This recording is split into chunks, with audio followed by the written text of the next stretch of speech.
Hello friends, good morning, good evening and good afternoon. आज हम एक नया टॉपिक सीखेंगे, हिसाबी जानकारी के गुणात्मक लक्षण।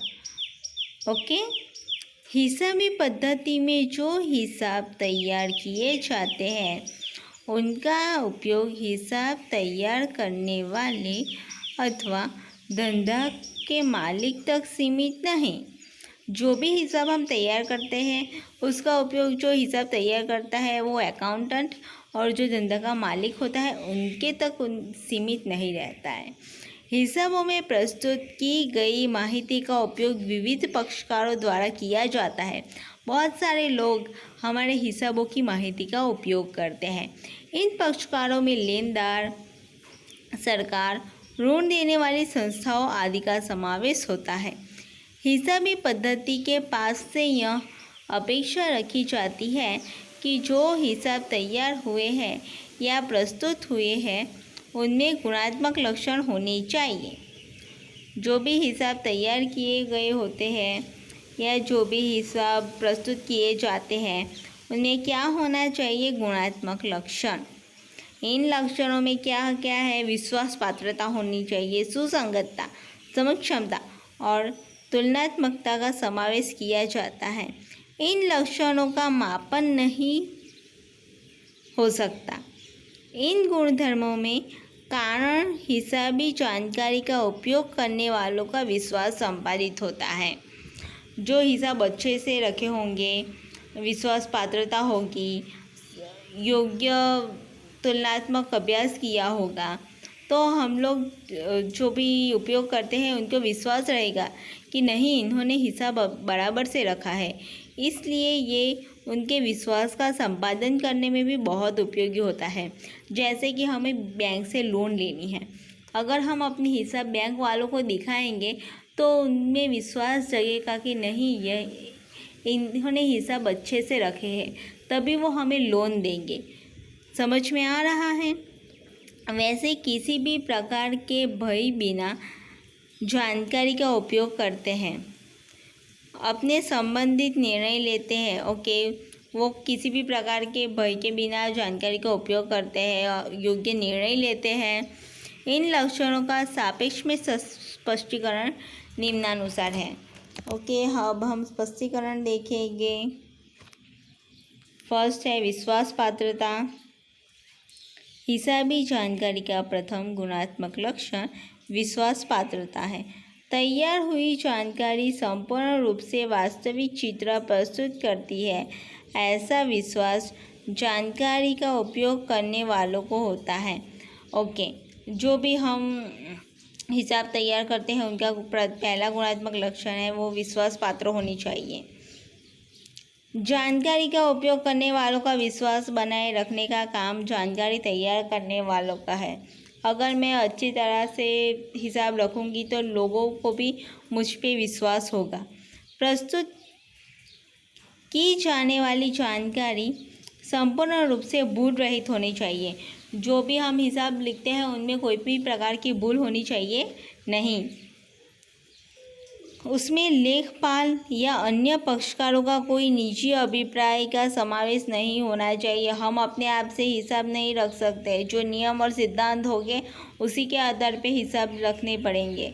नियमों और सिद्धांतों का संपूर्ण रूप से पालन किया गया होगा तो तैयार की जानकारी अपने आप विश्वासपूर्ण होगी। जो भी नियम है, जो भी सिद्धांत है, उसका अच्छी तरह से उसका पालन किया होगा तो जो भी हिसाब तैयार करेंगे वो विश्वास पात्र ही होंगे। इस विश्वास पात्रता के लक्षण में विश्वसनीय की प्रस्तुति, तटस्थता, विचार विवेक और पूर्णता जैसी उपलक्षणों का समावेश किया जाता है। ये बाबत ध्यान में रखना। विश्वसनीयता की प्रस्तुति, तटस्थता और विचार विवेक और पूर्णता जैसे उपलक्षण होते हैं विश्वास पात्रता के। ओके, पहला हमने पढ़ा विश्वास पात्रता। अब दूसरे पे आएंगे।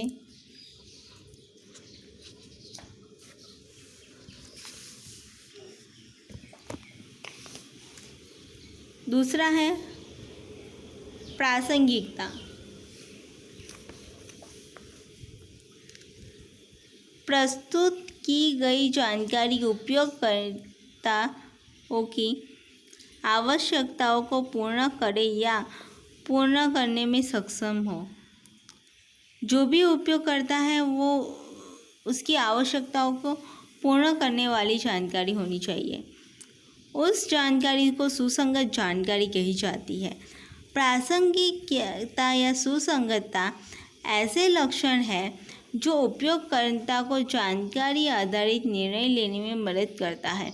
मैंने कहा कि मुझे बैंक से लोन लेनी है, तो बैंक को मैं अपने हिसाब दिखाऊंगी, तभी अगर बैंक को हमारे हिसाब अच्छे और सुसंगत लगे तो वो लोन देने का निर्णय करेगी। उसको निर्णय लेने में भी मदद करता है।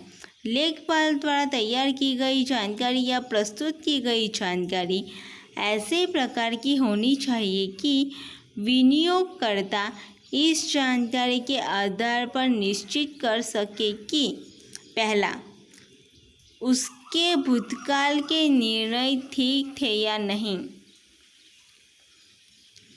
जैसे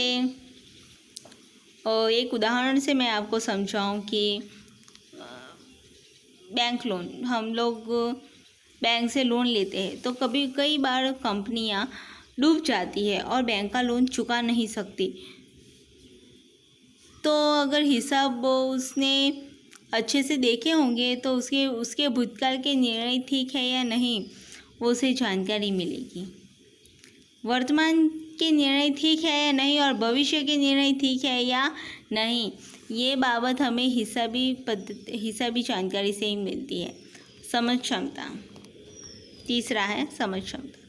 हिसाबी जानकारी प्रासंगिकता के उपरांत प्रस्तुत की गई जानकारी का उपयोग करने वाले द्वारा आसानी से समझी जा सके, उसका योग्य अर्थघटन कर सके, उस प्रकार की होनी चाहिए।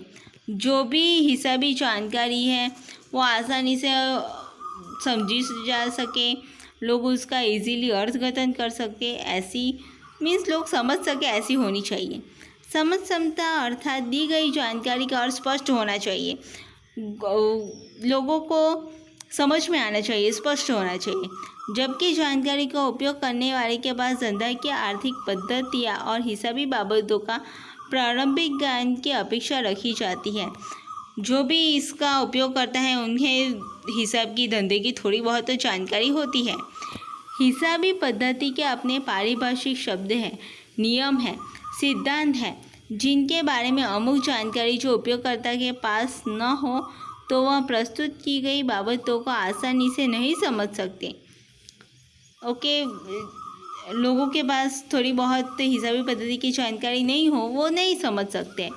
संक्षेप में हिसाबों में प्रस्तुत की गई जानकारी समझ क्षमता का गुण होने वाली ज़रूरी है तथा उपयोगकर्ता भी अचूक अपेक्षित बाबतों की जानकारी रखने वाला होना चाहिए।